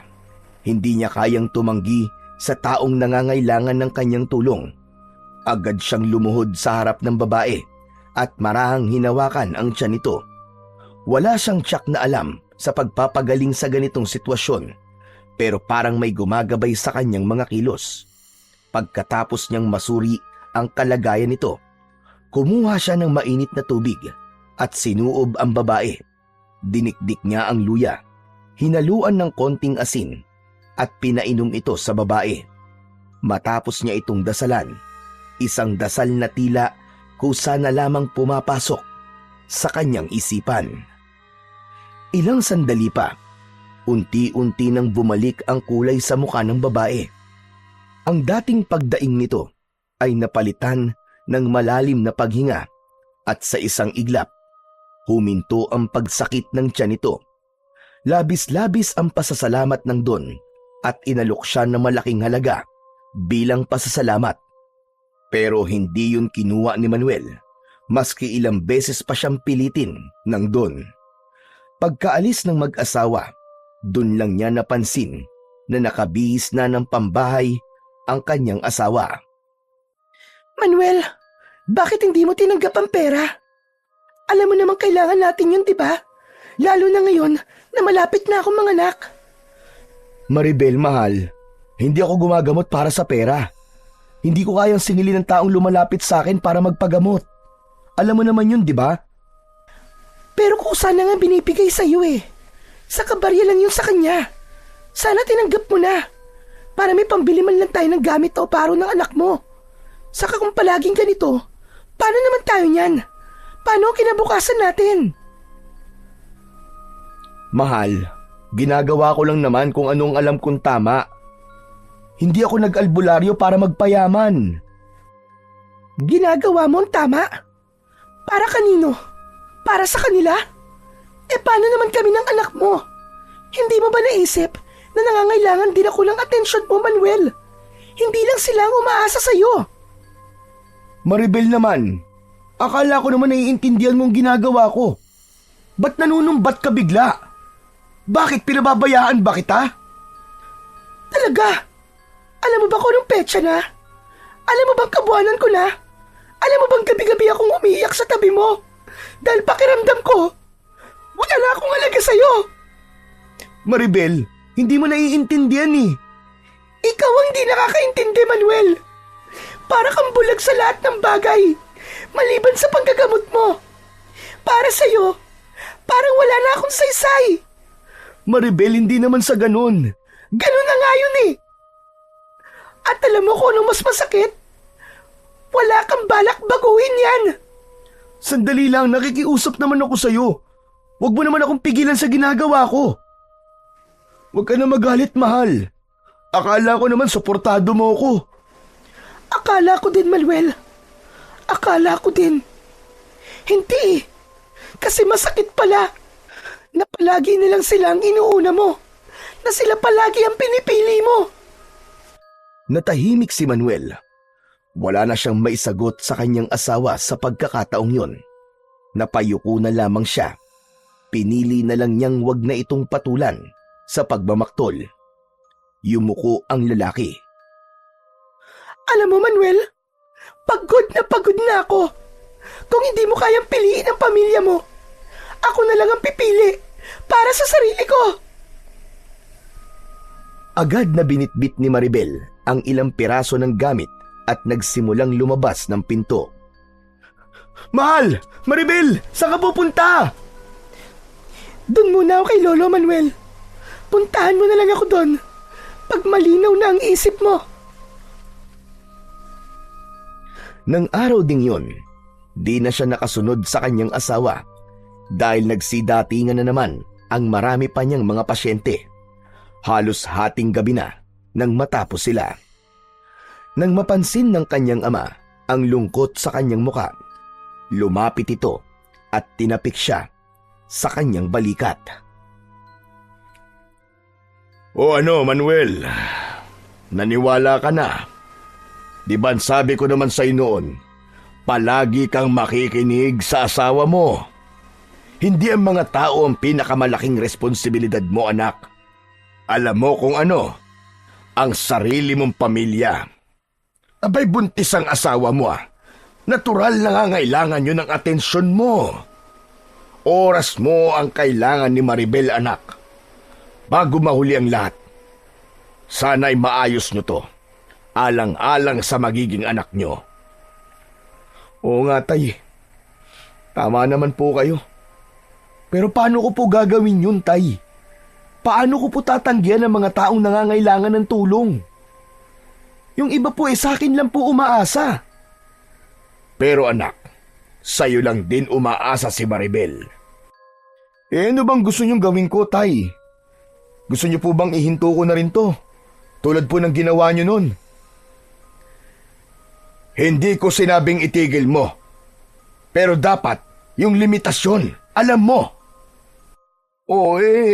Paano kung may mamatay kasi tinanggihan ko? Kaya po ba yun ang konsensya ko? Anak, hindi mo responsibilidad ang buong mundo. Kahit gaano mo gustong tulungan ang lahat, hindi mo magagawa yan nang hindi nagsasakripisyo ng ibang bagay. At sa pagkakataong ito, ang nasasakripisyo mo ay ang sarili mong pamilya. Tay, gusto ko pong ayusin to.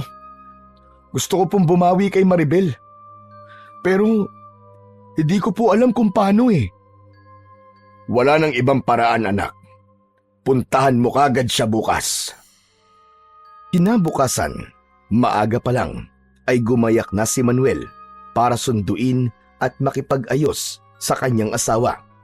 Pero saktong-sakto na paglabas niya ng bahay, ay isang masamang balita ang agad na sumalubong sa kanya. Anak, may masamang nangyari. Yung asawa ni Don Reden, patay na. Ha? Teka, anong nangyari? Ang sabi, sinalakay daw ng isang manananggal kagabi. Ano? Manananggal? Paano nangyari yun? Maayos naman silang umalis dito kahapon ah. Totoo daw yun, anak. Nakita mismo ni Don Reden kung paano pinatay ng aswang na yun ang kanyang asawa. Ano? Sigurado ba siya, Tay? Sabi niya, nung pumasok siya sa kwarto nila, nakita niyang nasa ibabaw ito ng asawa niya. Mukhang babae daw pero walang iba bang katawan. Nakalaylay ang pakpak at ang mukha raw, hindi niya makakalimutan. Maputi, matalim ang mga mata at ang dila, manipis na parang patalim. Lumipad daw ito nang makita siya. Diyos ko, manananggal nga yun. Pinilit niyang habulin ang manananggal, anak. Pero mabilis daw ang manananggal. Lumipad dito palayo bago pa siya makakuha ng itak o makatawag ng tulong. Nang balikan niya ang asawa niya, abay wala ng buhay. Wakwak ang tiyan at wala ng lamang loob. Hindi maaari ito. At ngayon, anak, nag-aalburoto si Don Reden. Sinasabi niyang kailangan mahuli ang nilalang na yun. Tama naman siya, Tay. Hindi natin pwedeng hayaang manatili dito ang halimaw na yun. Isa pa, anak, may isang bagay pa dapat mong malaman. Ano ho yun, Tay? Ang sabi ni Don Reden, mukhang pamilyar daw sa kanya ang mukha ng manananggal na yon. Ano, Tay? Pamilyar sa kanya? Teka, ano pong ibig niyong sabihin? Hindi niya matiyak. Pero ang sabi, baka daw isa sa mga kilala natin dito sa baryo. Biglang may dumating na grupo ng mga tao. Tulad ni Tatay Edgar, ay may dala din silang masamang balita. Marami sa kanila ang nawalan ng mahal sa buhay ng madaling araw. Ang mga ito ay namatay sa hindi maipaliwanag na paraan. Habang nakikinig si Manuel, unti-unti siyang kinabahan. Lalong bumigat ang kanyang pakiramdam nang sabihin ng isa sa kanila na may napansin silang kakaibang koneksyon sa mga biktima. Iisa lang daw ang nag-uugnay sa kanila. Lahat sila ay naging pasyente niya. Sa narinig, tila siya binuhusan ng malamig na tubig. Hindi niya magawang magsalita agad. Hindi niya alam kung paano ipapaliwanag ang nangyari. Napansin niya na ang mga tao ay unti-unting lumalayo sa kanya. Ang tingin nila sa kanya ay may halo ng pagdududa. Mabuti pa, anak. Puntahan mo na yung asawa mo. Ako nang bahala dito, sige na. At mukhang mas makakabuting doon ka na lamang muna. Sige tay, salamat po. Agad na lumakad na ang lalaki. Pagdating naman niya sa bahay ni Lolo Ben, narinig niyang umiiyak ng malakas si Maribel. Nanginginig ang kamay nito habang yakap-yakap ang isang maliit na puting kahon. Sa isang iglap, parang gumuho ang mundo ni Manuel. Hindi na niya kailangan magtanong. Alam na niya.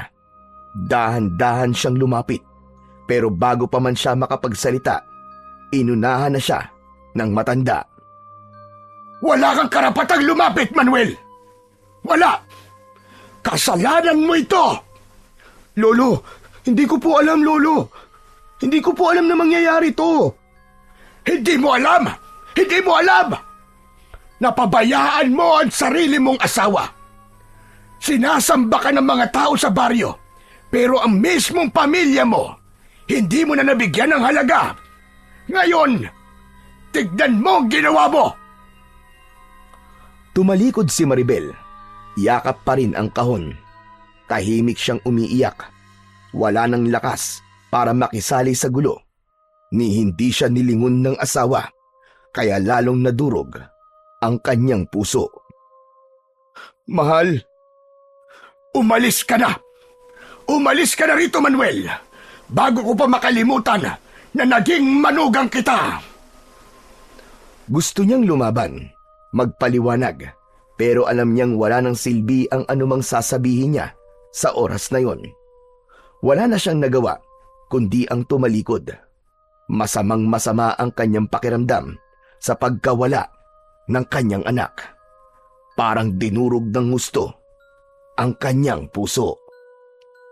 Naglakad siya ng walang patutunguhan hanggang sa pagtingin niya sa paligid.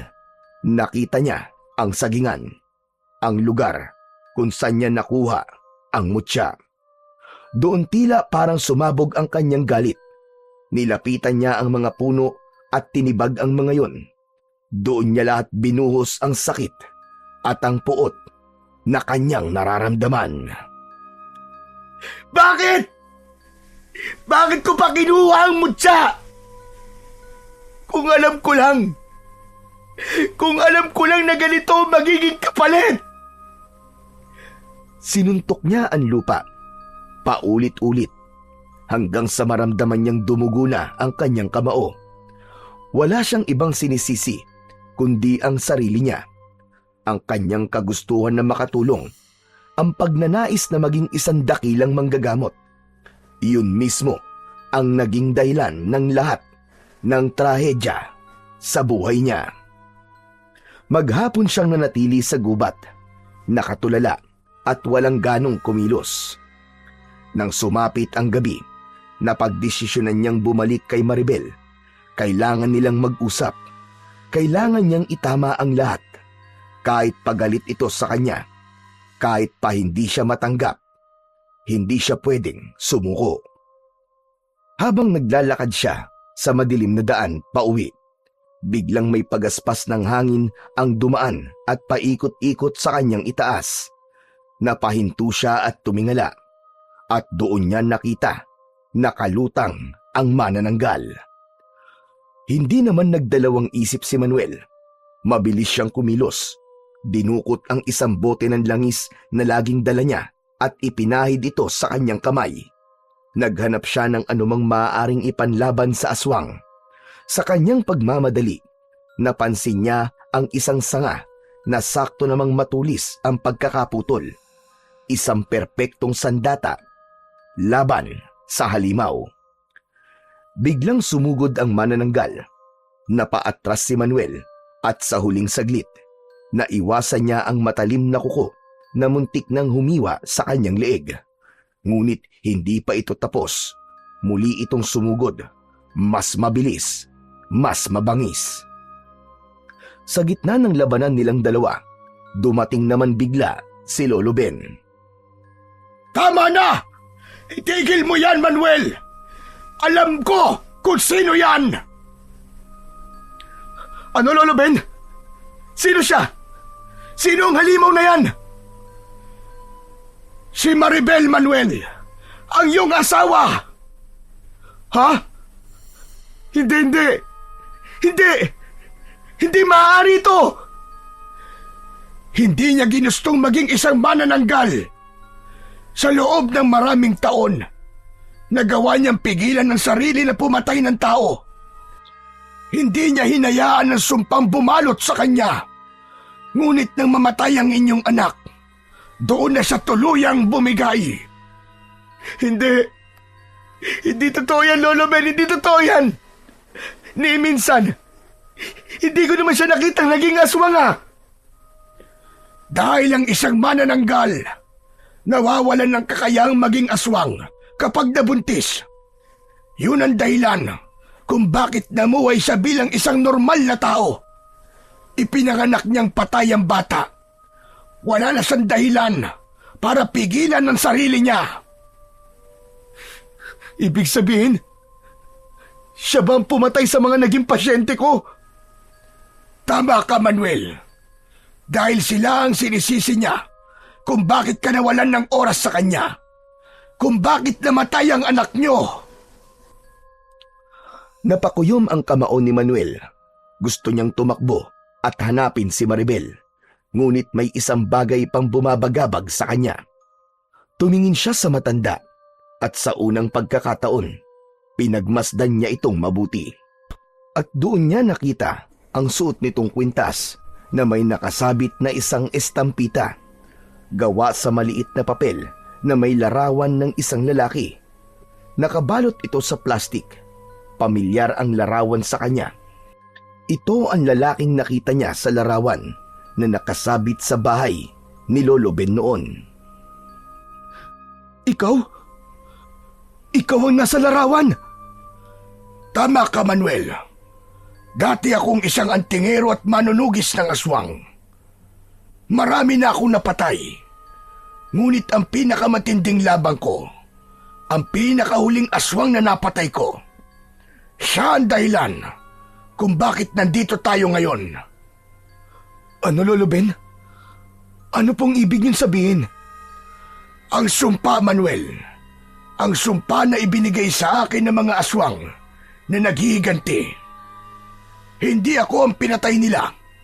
Sa halip, isinumpa nilang ang magiging anak ng anak ko ang magmamana ng dugo ng isang halimaw. At ang sumpang yon ay kay Maribel na punta. Kay Maribel? Doon tuluyang naunawaan ni Manuel ang lahat. Tumingin siya sa matanda. Puno ng determinasyon ang kanyang mga mata. Hindi maaari ito. Ililigtas ko siya, Lolo Ben. Ililigtas ko ang asawa ko. Kung yun ang desisyon mo, gawin mo ang lahat para siya ay iligtas. At sa gabing yon, hinarap ni Manuel si Maribel, hindi bilang kalaban, kundi bilang isang asawa na handang iligtas ang kanyang pinakamamahal. Sa gitna ng kanyang anyong halimaw, tinawag niya ito. Hinayaang marinig ni Maribel ang kanyang tinig, ang kanyang mga pangako. Mahal, nakikiusap ako sa'yo. Bumalik ka na! Maribel! Bumalik ka na! At sa huli niyang pagsigaw, unti-unting may malakas na hangin ulit sa itaas. Bumulusok pababa ang aswang. Bumalik ito sa kanyang putol na katawan at umiiyak na lumuhod sa harap niya. Manuel! Manuel, patawarin mo ako! Wala kang kasalanan, mahal ko. Wala kang kasalanan. Tapos na ang lahat. Tapos na. Mahigpit na niyakap ni Manuel ang kanyang asawa. Ngunit bigla siyang may naalala. Ang mutya ay nasa loob pa rin ng kanyang katawan. Ito ang mutyang nagbigay sa kanya ng kakayahang manggamot. At ngayon, naisip niyang ito rin ang magiging susi upang alisin ang sumpang bumalot kay Maribel. Ang mutya, ibinigay ito sa kanya. Para sa kanya at para sa kanyang pamilya. Sa sandaling yon, tila naunawaan na niya ang tunay na dahilan kung bakit hindi niya ito nakita sa puso ng saging noon. ang mutya na nasa kanya mismo ay lalabas hindi mula sa anumang prutas o puno, kundi mula sa kanyang sariling puso. Huminga siya ng malalim at ipinatong ang kanyang palad sa dibdib. Nakiramdam siya hanggang sa maramdaman niyang uminit ang kanyang dibdib. Ang mutya parang gumagalaw paakyat ng kanyang lalamunan. Sa isang iglap, mula sa kanyang bibig ay lumabas ang isang maliit na bato, ngunit may makapangyarihang liwanag. Lumutang ito sa ere at kusang lumapit kay Maribel. Napapikit ang babae at kusang napanganga ang kanyang bibig. Nagsimulang manginig ang katawan ni Maribel nang pumasok sa kanyang katawan ang mutya. Naramdaman niya ang matinding init at sakit. Napasigaw siya ng malakas, pero sandali lang yon dahil ang hirap na kanyang pinagdadaanan ay napalitan kagad ng biglang paggaan ng kanyang katawan. Naramdaman ni Maribel na wala na ang uhaw niya sa dugo at laman ng tao. Lolo! Lolo! Wala na sumpa! Wala na po sumpa, Lolo! Normal na po ko! Diyos ko! Patawarin niyo po ako sa mga nagawa ko! Salamat po! Dahil wala na po sumpa sa aking katawan! Matapos ang gabing yon, nagkasundo ang mag-asawa. Hindi na sila bumalik sa baryo at pinili na lang na manirahan sa gitna ng gubat kasama si Lolo Ben. Hindi na sila bumalik dahil kahit alam nilang nawala na ang sumpa, hindi na sila matatanggap doon ng mga tao. At tiyak nakamumuhian siya ng mga tao kung sasabihin niyang tinalikuran na niya ang kanyang pagiging albularyo. Doon bumuo sila ng bagong buhay. Nagkaroon sila ng maraming anak, malulusog, malalakas, at walang bahid ng sumpa. Hindi man marangya ang kanilang buhay, pero puno ito ng pagmamahal, pangunawa, at kapayapaan. Sa kabila ng lahat ng pinagdaanan nila, natagpuan nila ang tunay na kahulugan ng isang pamilya. Hindi sa kung saan ka nakatira, kundi sa kung sino ang pinili mong makasama habang buhay.